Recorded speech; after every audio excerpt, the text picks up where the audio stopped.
दोस्तों, जैसा कि आप देख रहे हैं, आजकल हम लोग हैं दक्षिण भारत की यात्रा पे। और जो मैंने पिछला व्लॉग एंड किया था वो था अग्नि तीर्थम में, जिसका आप देख रहे हैं सीन। और यहीं से मैं आज अपना व्लॉग को स्टार्ट करने वाली हूँ। तो हम जाएंगे आज 22 कुओं का स्नान के लिए और वहाँ से पवित्र जल लाने के लिए। तो आप बने रहिए मेरे साथ 22 कुओं के जल लाने की इस पावन यात्रा पे। दोस्तों, समुद्र स्नान के बाद जाना होता है मंदिर के अंदर और यहाँ 22 कुंड स्नान के लिए एक मामूली शुल्क या टिकट लेना होता है। दोस्तों, टिकट पर पर्सन 25 रुपया है। आप चाहे तो यहाँ के गाइड या बाल्टी वाले लोगों की मदद ले सकते हैं, जो हर कुंड पर आप पर जल अर्पित करेंगे। तो चलिए बढ़ते हैं हम लोग 22 कुओं के स्नान की इस पावन यात्रा की ओर।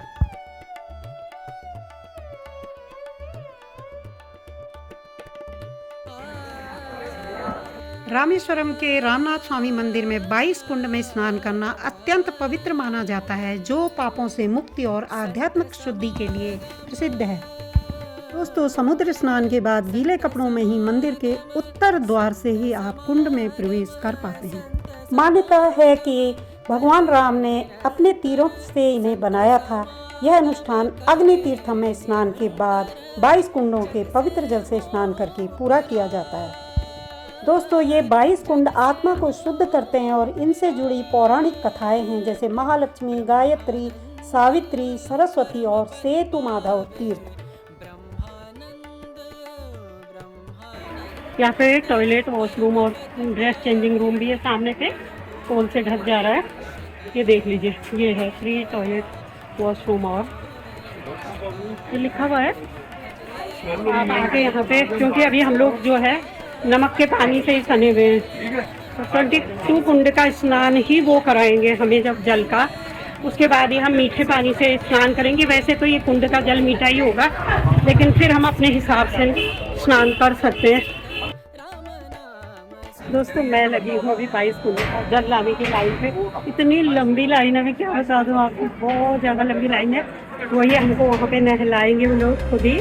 तो उनका ही एक जो रिचुअल है, जो परंपरा है, बहुत ज़्यादा भीड़ हो चुकी है। मैं आगे पीछे मेरे बहुत देख रहे होंगे आप लोग, आगे की भीड़ भी मैं आप। तो यहीं पे अग्नि कुंड है और यहीं पे सीता की अग्नि परीक्षा भी हुई थी। अग्नि तीर्थम जो समुद्र में स्नान किया था यहाँ नहीं, यहाँ पे 22 कुएं हैं। 22 एक ही जगह है।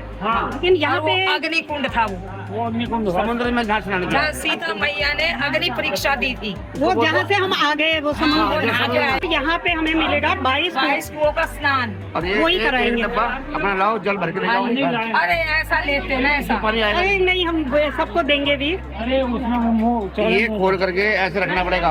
वो ऊपर से बाल्टी डालेगा पानी, तो इसमें भरेगा। कोई नहीं है, वो दे देंगे फिर हमें। आप लोगों से ले लेंगे किसी से। हाँ, लास्ट वाले कुएं से भर देते हैं। थोड़ा शुद्ध जल होना चाहिए। पे निकाला जा रहा है कुएं से पानी, सबको नहलाया जा रहा है। देखिए ये सीन है। ये यहाँ पे 22 कुंडों के जल से सभी के ऊपर स्नान कराया जाएगा। ये देख लीजिए, ये देखो, वो देखिए, वो देखिए।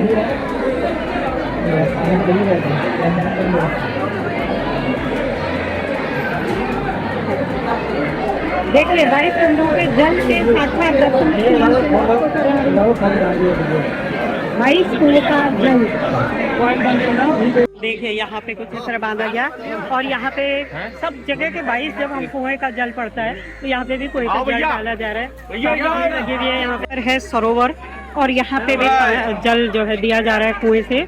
तो जब तक 22 कुएं पूरे नहीं होते हैं तब तक जो है हम लोग ऐसे ही करते रहेंगे, जाते रहेंगे और जल तो सब अपने ऊपर वो हमें नहलाते रहेंगे। तो देखे कैसे कुएं से खींचा जा रहा है ना पानी का बॉटल, वो सॉरी बकेट से।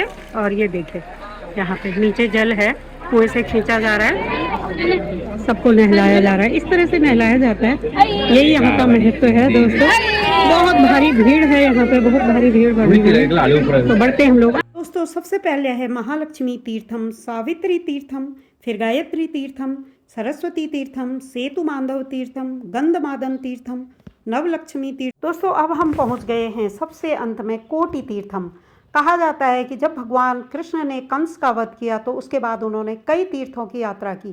जब वे रामेश्वरम पहुँचे तो उन्होंने वहाँ भगवान शिव की पूजा करने का निश्चय किया। इसके लिए उन्हें शुद्ध जल की आवश्यकता थी। तब उन्होंने अपनी शक्ति से इस कुंड को प्रकट किया, इसीलिए इसका नाम कोटि तीर्थम पड़ा, क्योंकि इसमें करोड़ों तीर्थों का पुण्य समाहित भी मिल गया है हमें। देखिए 22 कुंडों का जल बहुत अच्छा लग रहा है और यहाँ पे स्नान भी हो गया। दोस्तों, इस जगह से आपको रामेश्वरम मंदिर का पूरा दृश्य दिखाई देता है, जो कि एक चमत्कार से कम नहीं है। तो दोस्तों, नहा के हम लोग आ गए 22वें कुंड से, हमारा स्नान हो गया है और लास्ट में है कोड़ी कुंड। कोड़ी कुंड का मतलब है जहाँ पे भगवान कृष्ण को अपने कंस को मारने के पाप से मुक्ति मिली थी, वहाँ पे लास्ट होता है। वहाँ पे जलने के बाद बाहर निकलते। अब मैं भीड़ दिखा दी। तो दोस्तों, 22 कुएं के जल से स्नान करके जो उन्होंने हमें कराया, बहुत अच्छा लगा, बहुत मज़ा आ रहा है दोस्तों, और बहुत ऐसा लगा है हमको बहुत जल्दी से दर्शन कुओं का जल भी मिल गया और उन्होंने स्नान भी करा दिया। दोस्तों, बहुत अच्छा लग रहा है। हमारा जो है आज का दिन बहुत अच्छा बन पड़ा है। सुबह का उठना हमारा उस समय खल रहा था, बट अब लग रहा है कि हाँ, हमने बहुत अच्छा किया। अपनी नींद किल की, अपने आराम को हमने थोड़ा सा अपने शरीर को आराम नहीं दिया, लेकिन ये दिन रोज रोज नहीं आते हैं तो बहुत अच्छा लग रहा है, बहुत मज़ा आ रहा है। अब निकल रहे हैं हम सब लोग बाहर। यहाँ पे कपड़े बदलने की जगह भी है, लेकिन बाहर निकलने का रास्ता भी यही है। दोस्तों, अंदर है बहुत सारे कुंड, सावित्री कुंड, शंख कुंड और जितनी भी देवी हैं उनके कुंड, और उनके नाम पर बहुत अलग अलग से नाम भूल भी देने हैं। तो उन सब कुंडों में स्नान कर लिया है।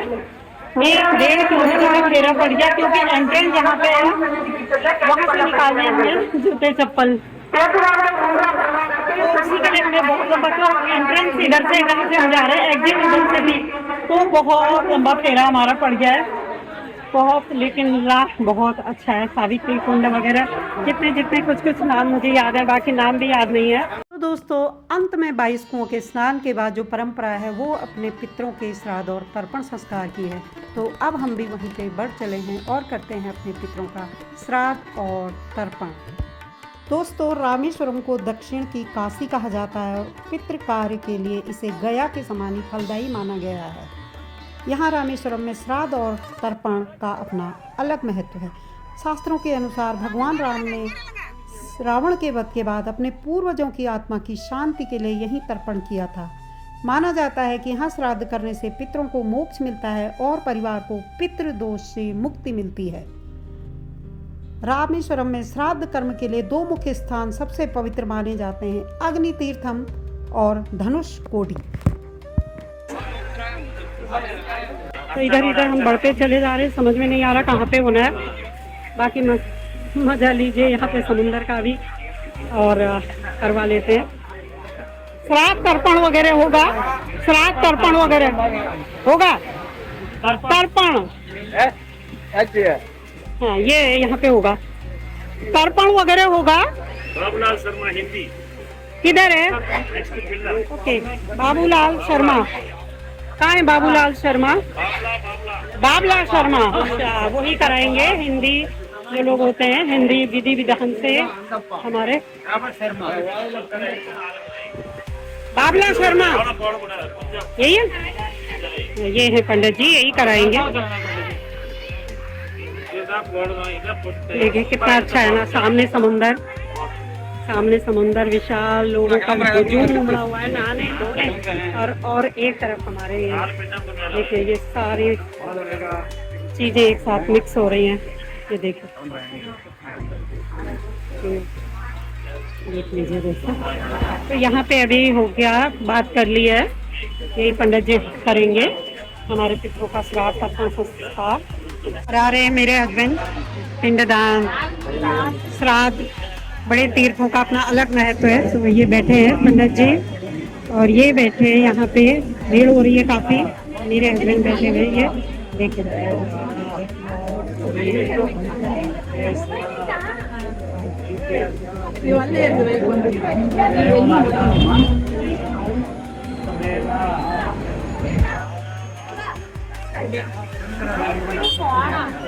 सामने है देखिए समुंदर, क्या कोइंसिडेंस है दोस्तों, समुंदर के सामने श्राद्ध कर्म, पितरों का तर्पण, पितरों की छाया बनी रहे हम सभी पे।